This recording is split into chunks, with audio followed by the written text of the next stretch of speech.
Кымбаттуу кыргызстандыктар, сиздерди жаңы жылыңыздар менен чын жүрөктөн куттуктайм. 2016 жыл Өнүгүү Прогресс партиясы үчүн, Кыргызстаныбыз үчүн ийгиликтүү, жемиштүү жыл болду. Өлкөбүздө ири тарыхый, саясий, маданий иш-чаралар өттү. Жакында элибиз жергиликтүү кеңештерди шайлоодо өз добуштарын беришти.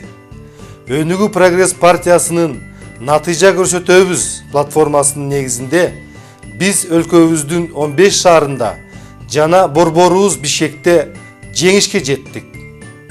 Бул кыргызстандыктардын биздин партия болгон ишеними, элибиздин ишенимин актоого талыкпай эмгектенип, берген убадалардын үстүнөн иштөө боюнча алдыда чоң милдет турат.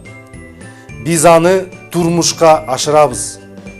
Кымбаттуу мекендештер, Өнүгүү Прогресс партиясы Кыргызстандын туруктуу өнүгүүсү багытында иш аракеттерин уланта берет.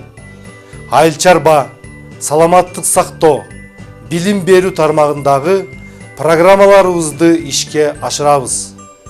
Келе жаткан жаңы 2017 жыл элибизге молчулук, токчулук, жакшылык гана алып келсин. Кыргызстаныбызда туруктуулук, тынчтык болсун. Өлкөбүз экономикалык жактан өнүксүн. Ар бир үй бүлө бактылуу, бардар өмүр сүрсө, мамлекетибиздин келечеги кең болот. Сиздер менен чогуу жаркыраган Кыргызстаныбызды түзөбүз. Биз бирге өнүгөбүз. Жаңы жылыңыздар менен.